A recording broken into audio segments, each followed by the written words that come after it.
hojas que se requieren según las ramas que vayan ustedes a analizar, y en otras se trabaja la parte de media tensión. Bien, entonces aquí estamos describiendo lo que marcan como TR1 son las curvas de daño de los transformadores o del transformador. Aquí vemos dos curvas de daño. Una es correspondiente al lado primario, ¿sí?, donde estamos manejando la corriente que pasa por los demanados, que resulta ser el 58% de la corriente de línea.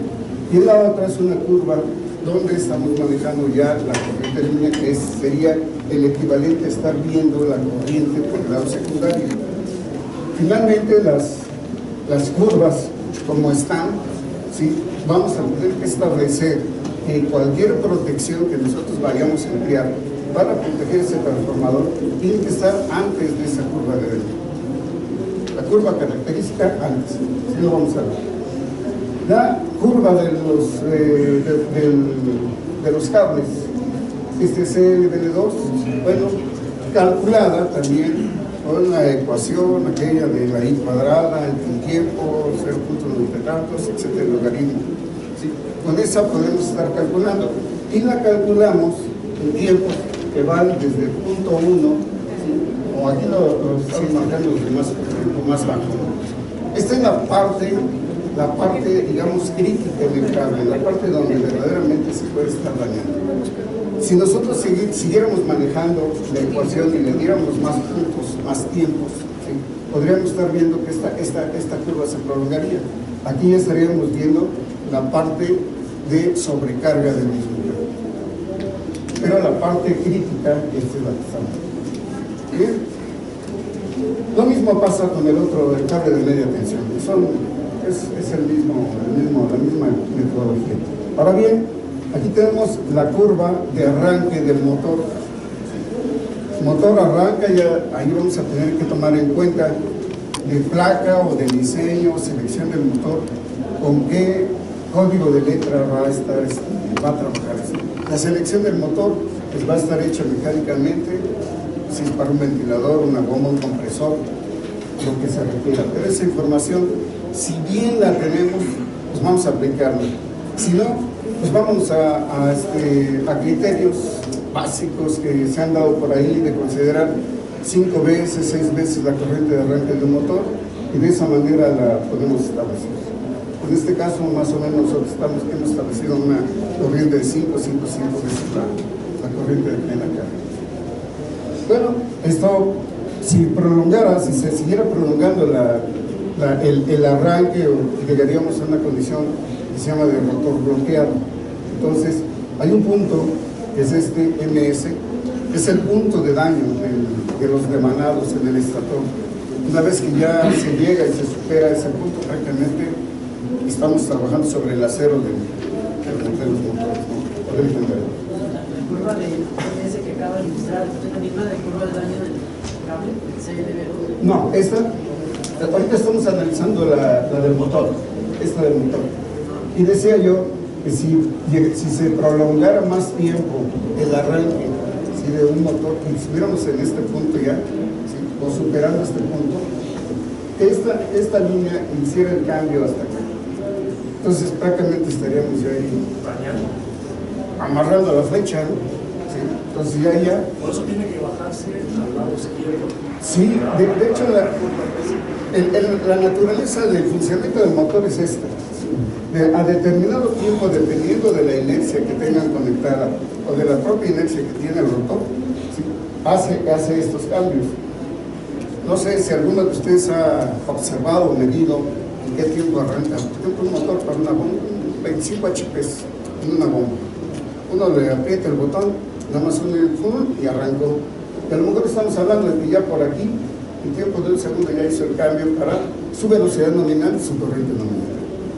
O la corriente que pueda demandar en ese momento. Si la válvula está a la mitad, pues no le manda toda la potencia del motor. Pero en sí la corriente arranque sí la va a tomar, porque tiene que vencer la inercia. Sí, tal vez lo que haya que evitar un poco más es de que la corriente de arranque del motor se tiene que graficar hasta donde va, hasta donde la demanda. Y y luego ya en ese segundo, cuando ya empieza a agarrar su corriente nominal, se regresa, ¿verdad? Desde Su luego. corriente nominal, por eso ya quedamos más abajo más a la izquierda en corriente, ¿verdad? Porque ya agarró su corriente nominal, ya se redujo. Sí, realmente si nosotros conociéramos los fabricantes de los motores, sobre todo para motores grandes, vamos a decir de 500 HP, 1000 HP, a lo mejor ya hablar de un motor de 1000 HP lo estamos moviendo y de 500 que sean adelante, ya lo estamos moviendo en 4160, en 2000 volts. Entonces, esos motores se mandan fabricar, normalmente a veces son de fabricación especial, y sus pruebas, o como resultado de sus pruebas, nos entregan una curva del arranque, una curva de par corriente también nos entrega, y esa es la información que debemos de estar aplicando aquí. En el caso que no conociéramos esos datos, como les digo, podemos aproximar que la corriente de arranque está del orden de 5 a 6 veces la corriente nominal del motor y dibujar nuestro arranque. Sí, como dice el ingeniero, si la demanda de arranque, vamos a decir, para ¿qué se les ocurre? Un ventilador donde hay una inercia grande, ventiladores grandes. Esta corriente puede estarse desplazando más hacia la derecha y alcanzará donde pueda alcanzar su velocidad nominal por la naturaleza hasta donde llegue. Entonces, aquí se puede desprender también otra condición de la aplicación de los aumentadores de atención reducida, precisamente para disminuir esta corriente, jalar para acá esa corriente de red.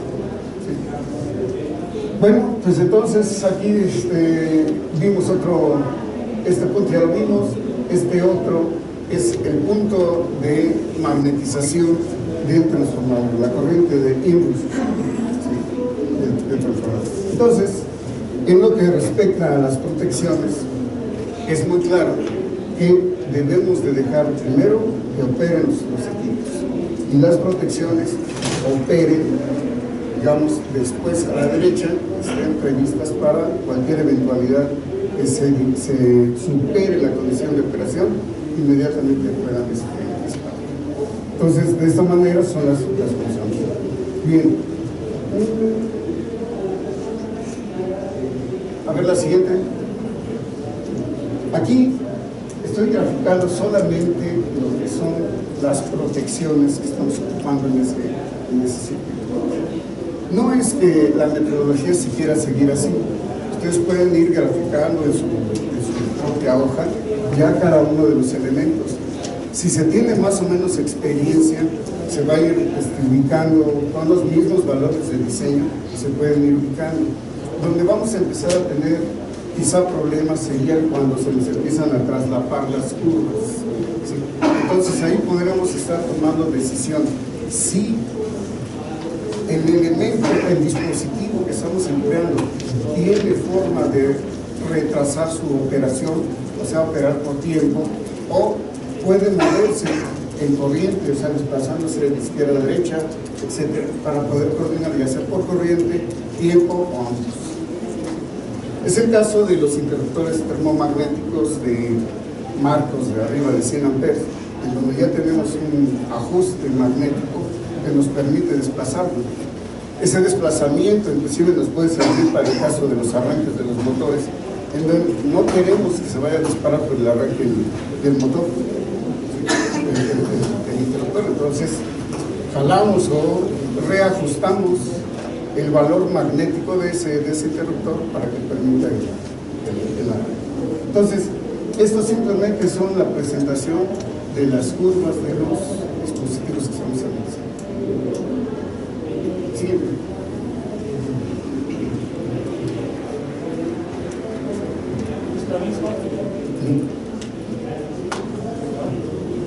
Sí, siguen siendo las mismas protecciones. Sí, tenemos aquí la curva de la verde. Esta es la curva del termomagnético.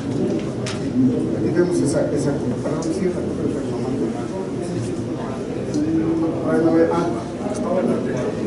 A ver, pásame tantito a la anterior, porque aquí me hace falta una. Bien, sí, aquí creo que lo vemos claro, ¿no? Esta que tenemos aquí es la se ve claramente en donde tenemos un retardo un short time, y luego tenemos una curva de tiempo inverso. En esta curva podemos estar ubicando lo que son las variables que siempre conocemos como el LS y G. La función de tiempo largo, que es la que vemos aquí de esta manera, la función de tiempo corto, que aquí sí la vemos, y la función instantánea, que no aparece en este. Sin embargo, podríamos estar estableciendo que la función instantánea por aquí debería de aparecer y cortarse todavía más adelante. Yo aquí no la puse. Y podemos tener acá este sí es el termomagnético, este rojo que tenemos aquí. Y el otro sería la curva de un solamente magnético. Pero esa curva de disparo instantáneo, ¿cómo se representa? ¿Con otros escaloncitos? Sí, así es. Sí, en un rato más regresamos a la imagen del relevador de baja tensión o inclusive en el de media tensión. Vamos a ver que se van siguiendo la continuidad. De cualquier manera, habrá en casos en que la función de tiempo corto casi se esté traslapando con el tiempo largo, porque las funciones instantáneas pueden ir por ahí de 5, 6 hasta 12 veces. Las funciones de corto tiempo pueden andar también en esos valores. Simplemente podemos decir que las de tiempo corto pueden estar referidas a lo que es el valor del ajuste que le llaman el valor IR, el ajuste que se da en el pick-up del interruptor o del relevador. Y el instantáneo normalmente se maneja por el valor del sensor que propiamente ya tiene el interruptor. En el interruptor ustedes van a ubicar, desafortunadamente no tomé foto de un electromagnético, pero en el electromagnético primero vamos a tener lo que es un valor del sensor. Ese sensor lo van a identificar como un valor prácticamente, eventualmente, igual al marco del interruptor. Llámese 800, 1600, 2000, hasta 4000 amperes. Lo van a tener.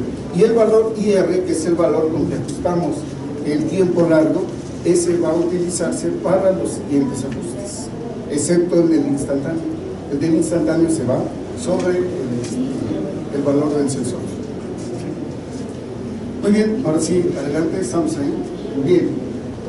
A ver, pásame una antes. Antes pasamos. Antes.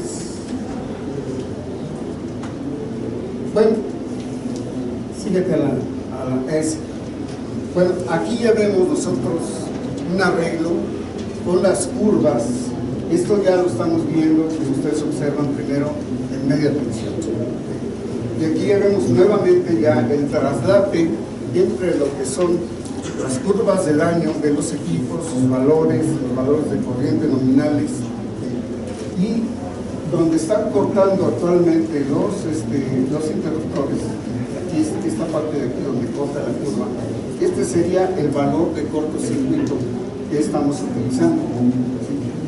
Dependiendo del valor donde lo veamos, aquí veríamos en media tensión, que sería la parte del primario del transformador, estaríamos viendo este valor de cortocircuito. Entonces, veríamos que para un valor de cortocircuito en el lado de media tensión, esta es la forma de coordinación que estaríamos empleando.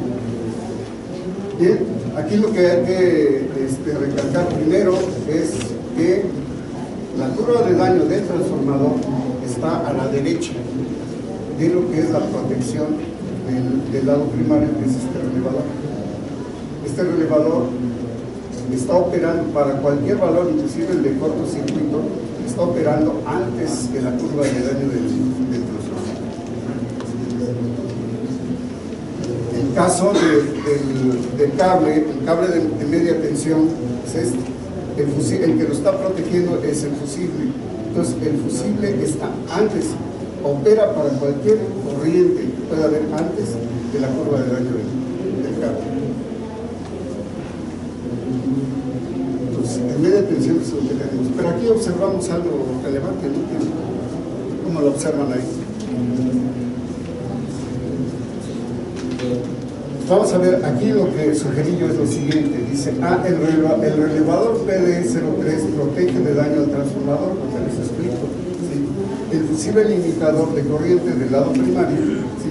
Está protegiendo al cable simplemente, pero aquí hay un detalle, el fusible limitador, ¿sí? Este fusible está actuando antes del relevador, ¿se ve? Sí, para este cortocircuito que tenemos, lo alcanzan a ver un valor por ahí de 3.000 o de 2.900. A ver, ¿dónde estás? Aquí. 3.063. Ándale, está bien. Entonces, ustedes observan aquí en la gráfica, aquí tenemos 1.000, 2.000, 3.000. Más o menos ahí sería el valor de 3.063. Es logarítmico, por eso que no lo definimos. Entonces, aquí sucede el cortocircuito en el primero del transformador. Entonces, estrictamente, si yo lo viera, el que me debe de estar operando debería de ser el relevador, que es esta línea roja. Es el instantáneo. Aquí vemos esta parte de la curva, esta es la parte de tiempo con retardo. Este es lo que conocemos como el 51. 51 es con retardo de tiempo. Y el instantáneo, me preguntaba ahorita del instantáneo, aquí es donde se traslapa la función del instantáneo. Aquí cae y hace Sí, de hecho, los instantáneos siempre los va a usted ver de esa manera. Entonces, el cortocircuito aquí, propiamente el que lo ve primero es el fusible. Entonces, ahí se nos va a ir primero el fusible que el relevador.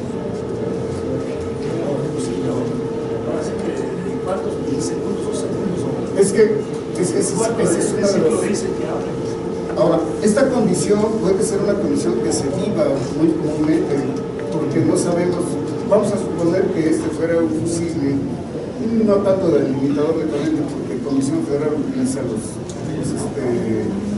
otro tipo de expulsión. ¿Sí? Entonces, pero si pensáramos que tenemos que coordinar con el fusible del suministrador, ya no tendríamos coordinación. Se estaría enviando primero su fusible y luego operaría el elevador de los. Aquí hay otra situación también que cabe mencionar, que este detalle que estábamos viendo podría llevarse a varias soluciones. Una es, ¿qué pasaría si yo recorro o utilizo un fusible de mayor capacidad que se pueda recorrer hacia la derecha? Siempre y cuando primero, proteger el cable, que es al que estoy protegiendo en ese momento. Segundo, que no estuviera yo fuera de las condiciones normativas para poder yo desplazar ese fusible, o sea, aumentar el fusible. Díganme si estoy en un error. En el caso, me parece que es en el 240, si no hay me han dado una ayuda. Para un cable de media tensión, ¿hasta cuántas veces podemos utilizar la protección de cortocircuito? ¿Perdón? 3 veces. 3, no sé. Yo tenía la idea que por ahí había un valor de 5 o 6 veces. Pero bueno, es cuestión de verlo en el 240, en la sección de más de 600 volts. ¿Sí? Pero entonces, esa condición es la que hay que respetar. Pues podemos desplazar el fusible.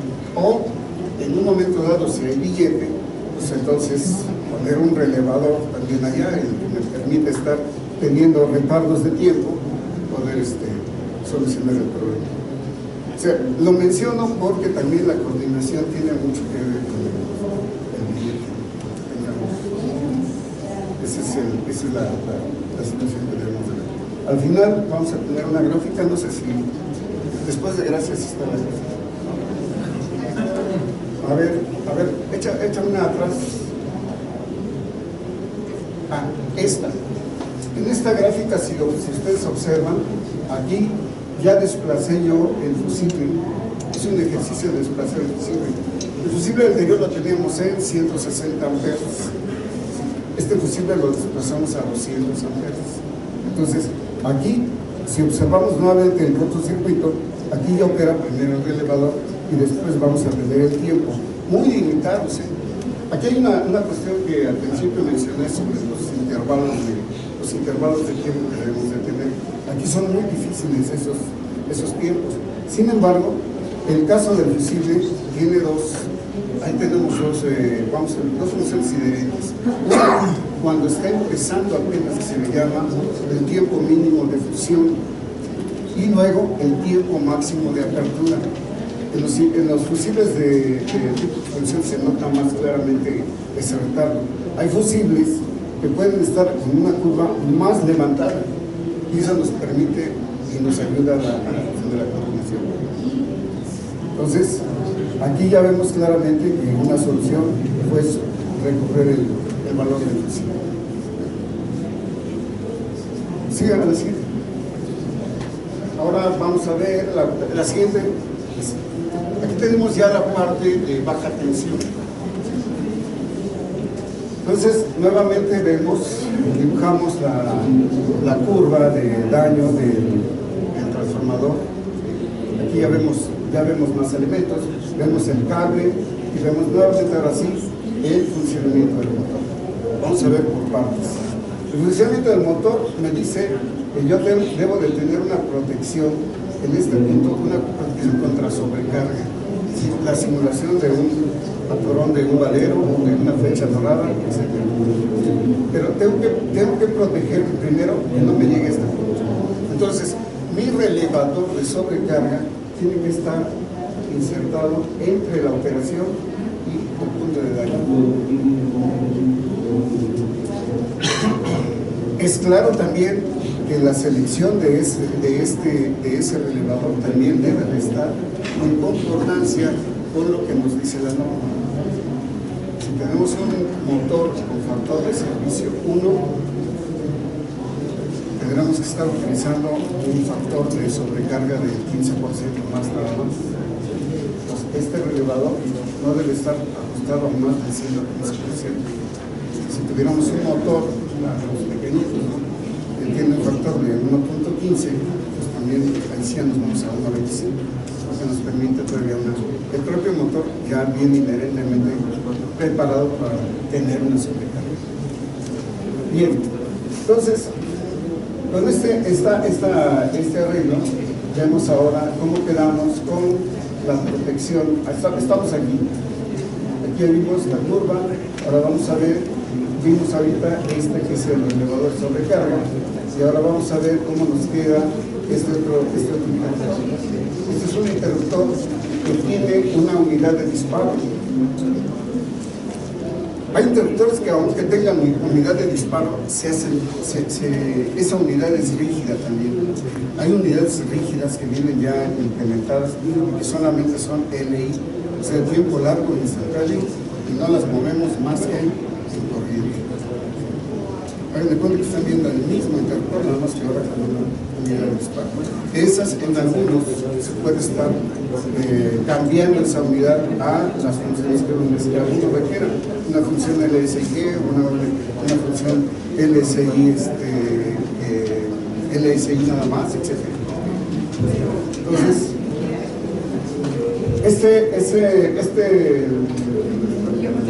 este interruptor, perdón, vamos a decirle, este es el interruptor magnético. El interruptor magnético lo tenemos situado aquí. Este es el magnético. En este caso, lo mismo, tenemos que asegurarnos de qué es lo que para qué nos va a funcionar el magneto. Para librar corriente de cortocircuito. Entonces, la corriente de cortocircuito que puedo establecer aquí de 17 fracciones, la tengo cortando aquí. Aquí tengo la corriente de donde está cortando esa corriente de cortocircuito. En el suponer de que yo tengo un cortocircuito aquí, en esta parte del motor, en las terminales del motor, sucede el cortocircuito, o en cualquier tramo de aquí, y me debe de ser operado. Entonces, aquí claramente marco la corriente del cortocircuito y es donde va a cortar ese interruptor. Solamente en su banda, en la que tiene la instantánea y nada más. Hacia arriba tenemos el cable, ya lo estamos dibujando, y tenemos el interruptor con una unidad electrónica, ¿no?, que vendría a ser este interruptor. Este interruptor, por su característica, tampoco no lo escogí deliberadamente, no se mueve en el tiempo. Entonces, trazamos esta curva también, ¿sí? Y lo que vamos a encontrar es que aquí aparentemente se está traslapando. Pero aquí, en el caso de los interruptores de baja tensión, hay que considerar que tiene también un rango en el que vibran totalmente. ¿Sí? Este es el tiempo en que abren. Aquí hay un tiempo mínimo de apertura y un tiempo máximo.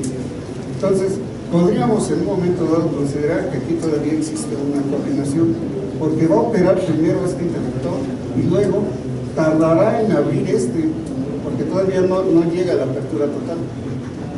Aunque esté aquí un pequeño escalón traslapado, podríamos decir que aquí sí existe una coordinación.